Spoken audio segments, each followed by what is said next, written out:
caught between the sea and Pharaoh's army. Whenever I read the story of how the Israelites came to the sea with Pharaoh's army in hot pursuit, I am reminded of the phrase, caught between the devil and the deep blue sea. The phrase means to find oneself in a situation with two alternative choices, but neither presenting a favorable outcome. It is to be in a predicament or a difficult position. Another phrase that comes to mind is between a rock and a hard place. Or you might think of being in a jam, being in a pickle. It is interesting to consider for a moment how the Israelites came to be in that difficult place, that predicament. In the opening verses of the 14th chapter of the book of Exodus, we find out that it was the Lord that told Moses to tell the Israelites to camp in front of Pi Hahiroth, between Migdol and the sea, in front of Baal Zephon, opposite the sea. So it was not Moses that led the people there on his own volition. It was the Lord that told Moses to tell the Israelites to camp in that place. Then came Pharaoh with his chariots pursuing the Israelites as they were camping by the sea. Now the Israelites were faced with a dilemma. The sea before them and Pharaoh's army behind them. They were in a predicament. Move forward and risk drowning in the sea, or remain where they were and allow Pharaoh and his army to capture and enslave them and probably put them to death. That was a real predicament, a real jam for the people of Israel.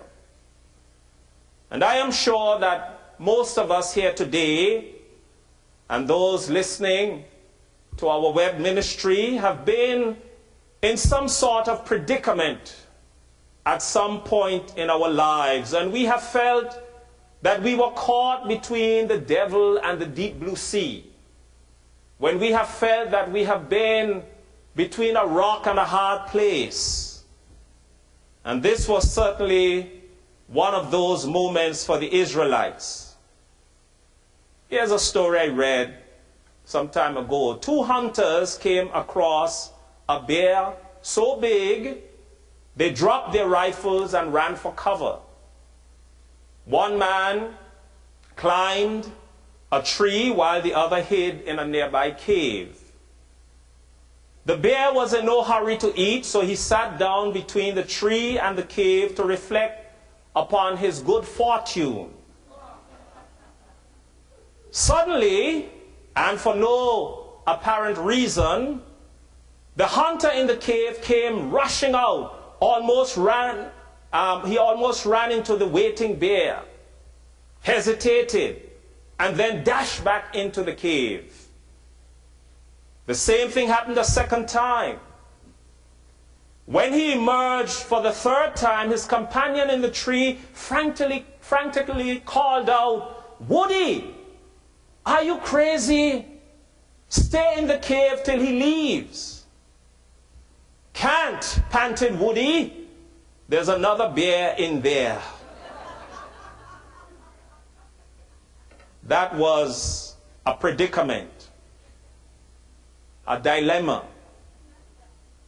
And today's story of Moses and the Israelites should give us confidence when we face a predicament when we find ourselves in a dilemma, when we are caught between the devil and the deep blue sea, a rock and a hard place, whether it is related to our life in our families, at work with our colleagues, our bosses, in our groups, in our church, in our community, wherever we might experience some predicament or dilemma, this story today is very helpful. When we find ourselves in difficult situations where there seems to be no good or better option, we scratch our head and, like the Israelites, we cry out in fear because we feel that we have come to our wits' end. Let this story today of the amazing crossing of the children of Israel across the Red Sea from the presence of Pharaoh's army encourage you when you find yourself in those situations. Let this story today remind you, my dear sisters and brothers, of God's perpetual presence. The angel of God, we are told, who was going before the Israelite army, moved and went behind them. And the pillar of cloud moved from in front of them and took its place behind them. That cloud symbolized the presence of God with the children of Israel. And whenever you find yourself in a difficult position, remember God's perpetual presence. The Israelites were not alone. God was with them the whole time. The Lord went in front of them in a pillar of cloud by day to lead them along the way, and in a pillar of fire by night to give them light, so that they may travel by day and by night. We can read that in Exodus chapter 13 and verse 21. God was with the Israelites before they got caught in their dilemma, in their predicament. And God did not abandon them. That's the wonderful thing about God. God is with us in our good times. And God does not forsake us when the times are not so good. So don't forsake the Lord, my friends, whether the way is clear or whether the way is uncertain, whether you experience good times or bad times. Don't forsake the Lord, because the Lord does not abandon us. And this story assures us of God's perpetual presence with the Israelites. So trusting in the ever-present God during life's predicaments can save us from paralyzing fear. Let this story today assure you that in difficult situations, you can rely on God's supernatural power. The text says Moses stretched out his hand over the sea. And the text also says that the Lord drove the sea back by a strong east wind all night and turned the sea into dry land, and the waters were divided. Now it is important to note that while Moses played a significant role in the circumstances, in what occurred, it was not Moses that drove the sea back. Moses stretched his hand over the sea, but it was the Lord's work and the Lord's power that drove the sea back. The power of God was manifested as Moses stretched his hand over the sea. And this reminds me today, my friends, that we can act act as conduits. We can act as channels and agents of God's power when we stretch out our hand to help others who might find themselves in trouble, who might find themselves in difficult positions. As we have done today in the offering that we have made to help to relieve the suffering of those who were affected by the recent hurricanes. We can stretch out our hand as Moses did, and God can use us as his channels, as his conduits to help others.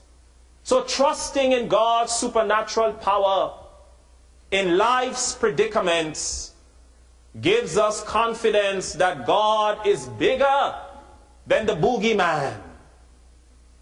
God is bigger than all our problems. There's a song that I love. The song says, bigger than all the shadows that fall across my path. God is bigger than any mountain that I can or cannot see. He's bigger than all the confusion, bigger than anything. God is bigger than any mountain that I can or cannot see. He's bigger than all my problems, bigger than all my fears. God is bigger than any mountain that I can or cannot see. Oh yes, he's bigger than all my questions, bigger than all my pain, bigger than anything. God is bigger than any mountain that I can or cannot see. Remember, my sisters and brothers, when you face life's predicaments, trust in the supernatural power. Trust in the omnipotence of God. And finally, let today's story assure you that in difficult situations, you can rely on God's additional possibilities.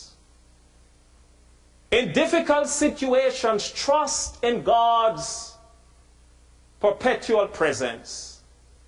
Trust in God's supernatural power, and trust in God's additional possibilities.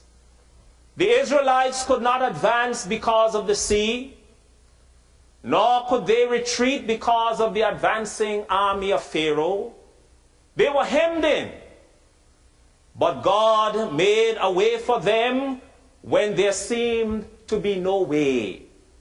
The Israelites went into the sea on dry ground, the waters forming a wall for them on their right and on their left. When we feel like we have no way to turn, when we feel as though we have run out of options, trust God to open a way for us and provide added possibilities, extra possibilities. When with God there are always possibilities. When you feel as though you have reached an insurmountable obstacle in your life, whatever that obstacle might be, look to God to provide a way forward, a way around, or a way over, or a way through that obstacle. When you feel as though the enemy is closing in on you and you have nowhere to go, trust God to deliver you and bring an end to the threatening and hopeless situation.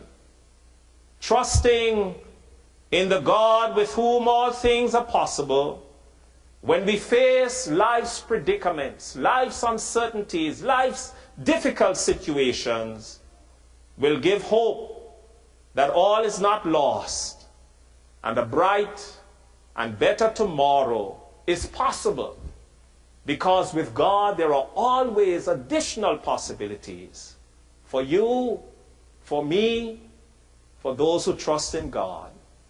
In the name of the Father, the Son, and the Holy Spirit. Amen.